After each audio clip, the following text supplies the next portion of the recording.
Magnetic intensity. अब देखो इस वर्ड को हम डिफाइन करते हैं और समझते हैं।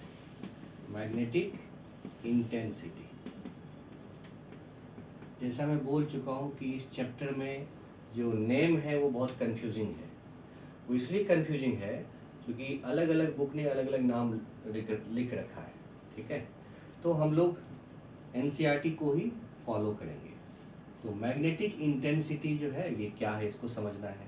तो देखो इसको समझने के लिए आप अभी मैंने बताया था मैग्नेटाइजेशन। तो मैग्नेटाइजेशन जो है वो ज़्यादा तब होगी जबकि एक्सटर्नल फील्ड ज़्यादा होगा, तो ज़्यादा मैग्नेटाइजेशन हो जाएगी। तो जो एक्सटर्नल फील्ड है वो मैग्नेटाइजेशन को इन्फ्लुएंस करता है ना। तो अगर सपोज करो किसी मटेरियल को आप एक बाहरी मैग्नेटिक फील्ड में रख देते हो, ठीक है, ये मैग्नेटिक फील्ड है V0, ये एक्सटर्नल मैग्नेटिक फील्ड है, ठीक है, और इसके अंदर ये मटेरियल रखा हुआ है, तो ऑब्वियसली इसके जो डायपोल होंगे वो अलाइन हो जाएंगे, ये अलाइन हो गए, ठीक है। अब जब ये अलाइन हो गए वो इस बाहरी फील्ड की वजह से हुआ अलाइन, ठीक है, लेकिन ये जो बाहरी फील्ड है इसको मैग्नेटिक इंटेंसिटी हम नहीं कहेंगे। मैग्नेटिक इंटेंसिटी को डिफाइन किया गया है H वेक्टर मतलब मैग्नेटिक इंटेंसिटी, ओके, ये एक वेक्टर क्वांटिटी है H। ये वाला नोटेशन हर बुक ही यूज कर रहा है H, तो इसमें कोई दिक्कत नहीं है, नोटेशन सेम यूज कर रहा है, नाम अलग अलग यूज कर रहा है। H वेक्टर को हम डिफाइन करते हैं। तो H वेक्टर जो है ना ये एक्सटर्नल जो फील्ड है जो मैग्नेटाइज कर रहा है किसी भी मटेरियल को, जो उस फील्ड के अंदर में रख रहे हैं मटेरियल को हम, तो ये जो एक्सटर्नल फील्ड है इसको अगर मैं न्यू नोट से डिवाइड कर देता हूँ, है ना, परमिएबिलिटी ऑफ फ्री स्पेस से अगर डिवाइड कर देता हूँ मैं, तो मेरा ये H वेक्टर बनेगा, ठीक है। इस H वेक्टर को डिफाइन ही ऐसे किया गया। H vector directly B note vector नहीं है, इसको न्यू नोट से डिवाइड करने के बाद H वेक्टर को डिफाइन किया गया।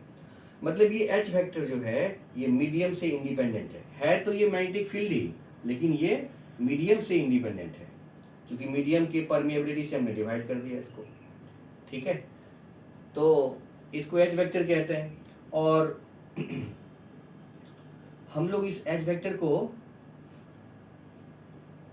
ऐसे भी समझ सकते हैं, सपोज करो कि एक सोलेनॉइड है, ये सोलेनॉइड है, ये सोलेनॉइड है, इसमें करंट जा रही है I, ठीक है।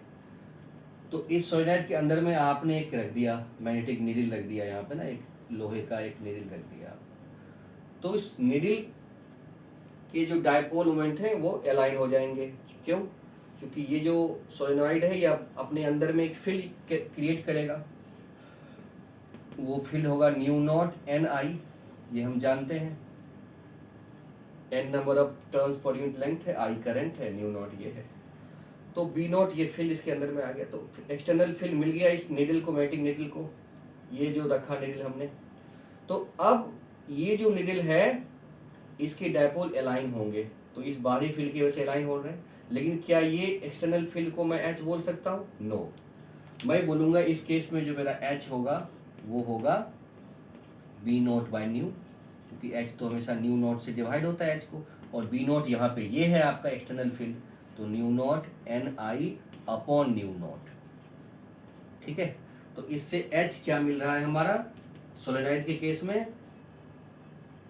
NI, ये तो देखो ये भी मीडियम से इंडिपेंडेंट है, नंबर ऑफ टर्न्स बढ़ाने से मैग्नेटिक फील्ड आप बढ़ा दोगे, है ना, और I करंट इंटेंसिटी है, इसको मैग्नेटाइजिंग फोर्स भी लोग बोलते हैं, है ना, magnetising force, magnetising field, correct. तो NI हो गया, तो H की वैल्यू NI हुआ, न्यू नॉट NI नहीं हुआ, ठीक है, ये सोलेनॉइड के केस में। तो इन जनरल मैग्नेटिक इंटेंसिटी एक मैग्नेटिक फील्ड है जो मीडियम पे डिपेंड नहीं कर रही, चूंकि हमने न्यू नॉट से उसको डिवाइड कर दिया है, और ये रिस्पॉन्सिबल होता है मैग्नेटाइजेशन के लिए, करेक्ट। तो इसको बोलते हैं हम लोग H। और बस ठीक है, तो ये हम लोग H के बारे में समझ गए।